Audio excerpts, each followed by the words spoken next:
Thank you, Liz. It's a pleasure to be back here in Honolulu. It was back in July, I think, was the last time I was here. And at that time, we were talking about the upcoming elections, you know, and that it was up to us. It was up to us, and if we didn't get off our cans, if we didn't get off and work our asses off, just like Liz said, that we were in big trouble. Well, let me say, I want to congratulate you, the people of America. You, the people who stood up in this election. You, the people who have elected a Congress for change, a Congress that will have to end this war in Iraq.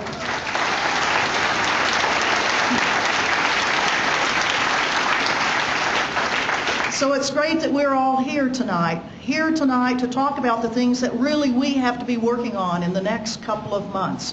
I mean, we do have a new Congress. We have a new Congress that was elected for change. Now we have an administration that just today says, change my foot, where it's more of the same. We want 40,000 more troops to go into Iraq. Well, what I say is that is wrong. That is so wrong.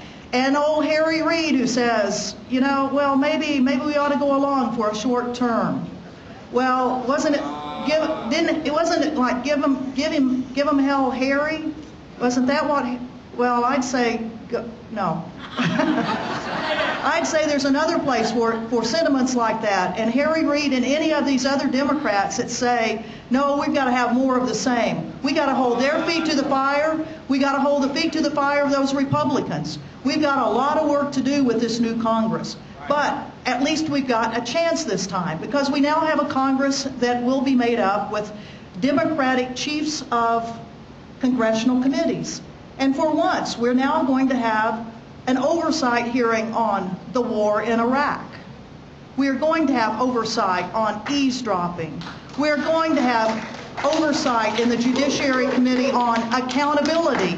Now we have John Conyers who says, well, I'm not so sure about impeachment. We have Nancy Pelosi that says, oh, don't even say that word. Well, those people represent us.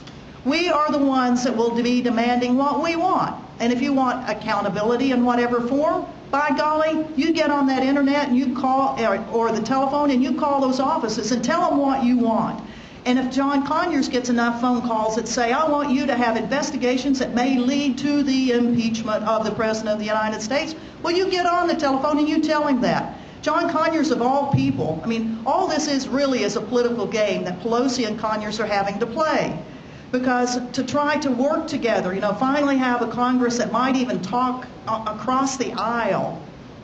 What they're trying to do is to make sure in the first days of this that at least there's some sort of dialogue. So Pelosi, who would be, well, the ultimate recipient of good things should the impeachment of the president and the vice president happen, I mean, then it's her. So I guess on that level, she doesn't want to push to appear to be too pushy, because she benefits from that. But we, the people of America, are the ones that have to be benefiting from this new Congress and demanding these oversight hearings on every single thing that's been going on in the last 6 years. 6 years we have had virtually no oversight. The legislative branch has just failed in its checks and balances. So that's what we the people need to be working on, keeping that Congress going in the way we want it. We have now a situation where we have the President of the United States saying, I need to send in 20 to 40,000 more troops into Iraq. We're having chiefs of the military services saying, we don't necessarily think we need more troops in Iraq. We have the former chairman of the Joint Chiefs and former Secretary of State, Colin Powell, my former boss, who at long last, 2 years after he was not put back in as Secretary of State, 2 years he's been silent while all hell has broken loose in Iraq. Finally, though, he starts talking. And this Sunday, he finally said that, yes, the Army seems to be broken. We definitely need to hold this administration accountable for what's going on with our military. It is a broken military. And with 29 years of military service, it is breaking my heart to see what an administration has done in the name of national security, but it turned out it wasn't national security at all going into Iraq. But they're not even honest enough to help the men and women that they've sent into harm's way. I, as a diplomat who resigned in opposition to the war in Iraq back in March of 2003, I really do appreciate what these men and women are doing when they, as people serving in the military, step up to say, I will risk going to jail because I think this war is wrong and I will not participate in it. That's the highest form of patriotism for our country.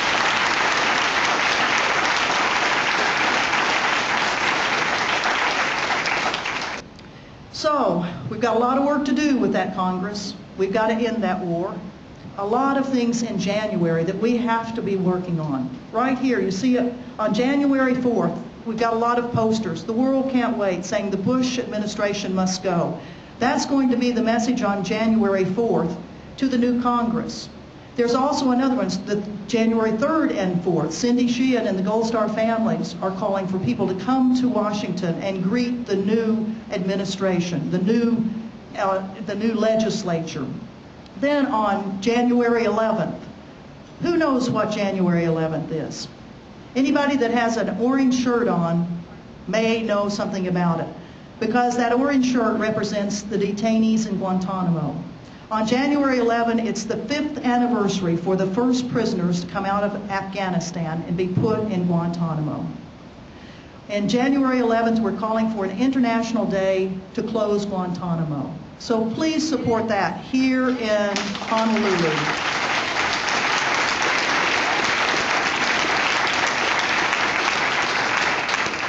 And in fact, I may be in Cuba on that day. We're trying to get a delegation that will be going down to Guantanamo, to the city of Guantanamo, and we'll be having a symposium in the city of Guantanamo about U.S. actions and the need to close Guantanamo. Then on January 27th, we have a big mobilization in Washington, D.C. United for Peace and Justice, the umbrella organization for over 1,400 peace action groups, is calling for people from all over the world to come to Washington, D.C. to put pressure on this new Congress to stop the war. We'll have days lobbying in Congress after January 27th. So if any of you all are on the East Coast or have any extra frequent flyer points, let's get on those planes and come on to Washington.